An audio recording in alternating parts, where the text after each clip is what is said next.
red dust everywhere, caking his suit, his helmet, his soul. The silence was absolute, broken only by the rasp of his own breath. He was alone. The last man on Mars, or was he?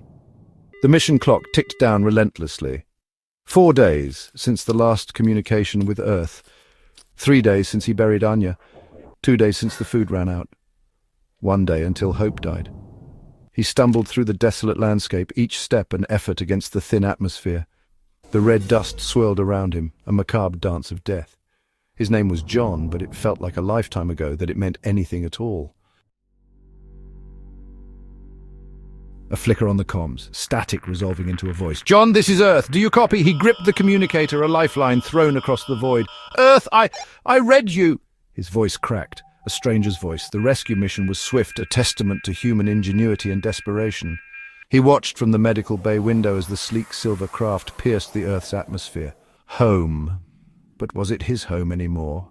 He remembered the faces peering down at him, etched with concern and relief, the touch of a gloved hand on his shoulder, a gesture of comfort that felt alien. He was back, but a part of him remained lost in the red dust. "You're safe now, John," a voice soothed. The words were meant to comfort, to bring him back to a place of peace. But for John, they felt hollow, like an echo in a vast empty chamber. He wanted to believe them, to let the warmth of those words seep into his bones and chase away the cold that had settled deep within him. But something inside him resisted, a stubborn knot of fear and confusion that refused to be untangled. But the words felt wrong, jarring. They clashed with the disorienting swirl of his thoughts, the blurred edges of his reality. He felt like he was floating, untethered, in a sea of uncertainty. The world around him seemed to shift and warp, refusing to settle into any recognizable shape. He tried to focus, to anchor himself, but the harder he tried, the more elusive it became. This wasn't his safe. He looked around the sterile white room, at the faces filled with a concern he couldn't comprehend, the beeping of medical equipment, the sterile smell of antiseptic, the hushed whispers of the staff. It all felt foreign, like a scene from a movie he couldn't remember watching. He searched the faces around him, looking for a hint of familiarity, a sign that he was truly home. But all he saw were strangers, their eyes filled with pity and confusion. "This isn't right," he mumbled, his voice hoarse. The words barely escaped his lips, a fragile whisper that seemed to dissolve in the sterile air. He felt a tightness in his chest, a growing sense of panic that threatened to overwhelm him. He tried to steady his breathing, to calm the storm inside him, but it was no use. The feeling of wrongness was too strong, too pervasive. "I'm still there, I never left." The barren Martian landscape, the endless expanse of red dust, the crushing weight of solitude, it was all still with him, haunting his every thought.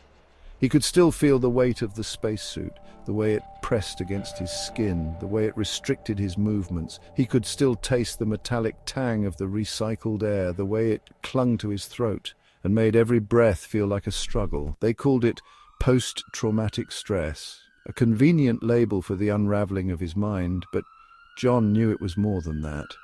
It wasn't just the trauma of what he had experienced, but the profound sense of dislocation, the feeling that he was caught between two worlds. He felt like a ghost, drifting between the past and the present, unable to fully inhabit either. He tried to explain, to make them understand. The red dust that clung to him, the taste of Martian air, the crushing weight of solitude. But his words fell on deaf ears. They couldn't see what he saw, couldn't feel what he felt. To them it was just a story, a figment of his imagination. But to John it was real as the ground beneath his feet, as real as the air he breathed. But they only saw a broken man, lost in the depths of his own delusion. They looked at him with pity, their eyes filled with a mixture of sadness and confusion. They wanted to help, to bring him back to reality, but they didn't know how. They couldn't see the world through his eyes, couldn't understand the depth of his pain. "It's the red," he kept repeating, his voice a desperate plea. "The red is different here."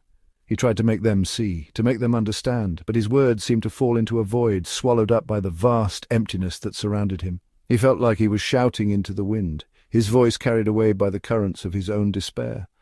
The red is different here. It was a different shade, a different texture.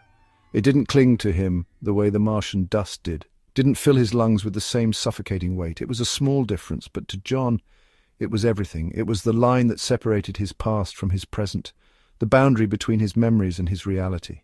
And as he stood there, staring at the red soil beneath his feet, he felt a flicker of hope, a small spark of possibility. Maybe, just maybe, he could find his way back. He saw glimpses of Mars everywhere. It was as if the red planet had imprinted itself on his mind, leaving traces in the most mundane of places. Every time he closed his eyes, he was transported back to that barren, alien landscape. In the rust on a park bench, he saw the oxidized surface of Martian rocks, the same hue that had surrounded him during his mission. The park, once a place of solace, now felt like an extension of the Martian terrain. The setting sun painting the sky crimson reminded him of the Martian sunsets, where the thin atmosphere scattered the sunlight into a deep, otherworldly red. It was a beauty that was both haunting and mesmerizing, a constant reminder of the vastness of space. The dust motes dancing in a sunbeam were like the fine particles of Martian dust that had clung to his suit, swirling in the weak gravity.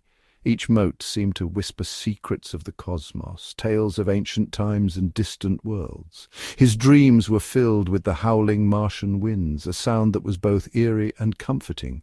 It was a constant companion during his time on Mars, a reminder of the planet's desolate beauty and its unforgiving nature. The whispers of the dust devils, those small tornado-like whirlwinds, echoed in his mind. They were like ghostly dancers, moving with a grace that belied the harshness of their environment. Each one seemed to carry a piece of Mars with it, a fragment of its soul. Anya's face, pale and still, haunted his waking hours. He remembered the crash, the blinding light, the sickening crunch of metal. Her expression, frozen in fear and pain, was a constant reminder of the fragility of the life and the dangers of space travel. The sickening crunch of metal was a sound that he could never forget. It was the sound of dreams shattering, of hopes being dashed against the harsh reality of their situation. The crash had changed everything, leaving scars that would never fully heal. The desperate scramble for survival in the face of impending doom was a memory that replayed in his mind like a broken record.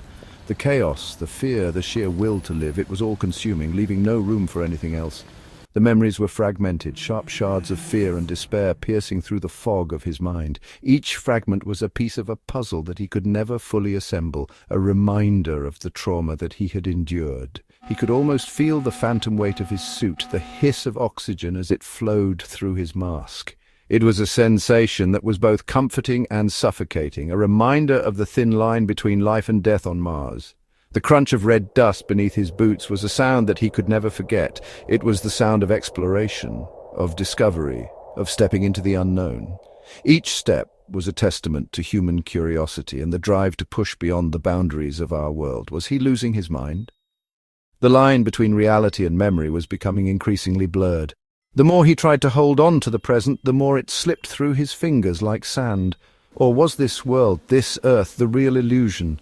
The more he pondered, the more he questioned the nature of his existence. Was he truly back home, or was he still wandering the endless deserts of Mars, lost in a dream from which he could never wake? Earth was a sensory overload, the air thick and heavy, filled with the scent of grass and rain. The colors were blindingly vibrant, the sounds a cacophony after the Martian silence. He felt like a creature dredged from the ocean depths, gasping for breath in a world that no longer made sense. He yearned for the stark beauty of Mars, the endless desolate plains, the towering mesas, the sky ablaze with stars. He missed the comforting weight of his suit, the rhythmic hiss of his respirator, the solitude that had become his only companion. He was a stranger in a strange land, a ghost haunting the fringes of his own life. Doubts crept in like the Martian dust storms, swirling and relentless, slowly obscuring the line between reality and delusion. The once clear boundaries of his mind began to blur. The doctors assured him he was safe, that the sterile walls of the clinic were his sanctuary, that his memories were playing tricks on him. They spoke with practiced calm, their voices a soothing balm. But their words felt hollow, echoing in the vast emptiness of his mind, their faces blurred masks of concern. He couldn't shake the feeling that something was amiss. He clung to his memories of Mars, the red planet that had once been his home, the only truth that felt real. The barren landscapes, the endless horizons, the red dust, The silence, the crushing loneliness. These were not just memories, but fragments of his soul. They were a part of him now, woven into the fabric of his being. Each grain of Martian sand a testament to his existence. He began to notice discrepancies. Small, almost imperceptible changes in his surroundings. He began to notice discrepancies. The way shadows fell, the way light refracted, subtle shifts in the fabric of this earth. The world around him seemed to shimmer with an unnatural glow. The colors seemed a shade too bright, the sounds too sharp, the air too cloying. It was as if he was seeing through a veil. Was it his mind playing tricks, or was the world itself shifting, changing in ways he couldn't comprehend, or was something else at play? A deeper, more insidious force manipulating the very fabric of reality. "You have to let go, John," his therapist urged, her voice gentle but firm. "Mars is gone. You're home now." He wanted to believe her, but the fear, the doubt lingered in his gut like a bad curry.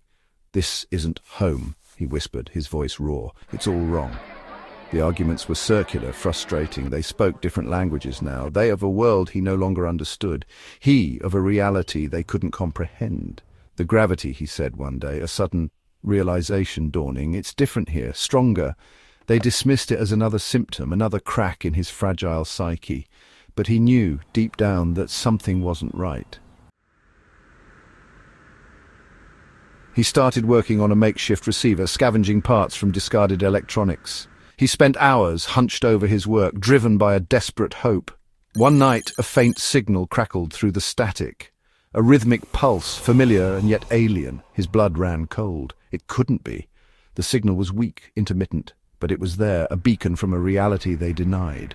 He tried to explain it to the doctors, to anyone who would listen, but they dismissed it as interference, a product of his delusions. He knew the truth. He was still on Mars. This world, this Earth, was the illusion.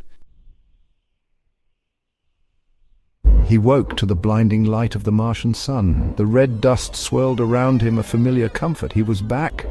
Or had he ever left? He looked down at his hands, gloved, scarred. Real, or a figment of his shattered mind? The answer, perhaps, was irrelevant. He was alone with his memories, his doubts, his truth. He looked up at the vast Martian sky, a canvas of infinite possibilities, and he smiled.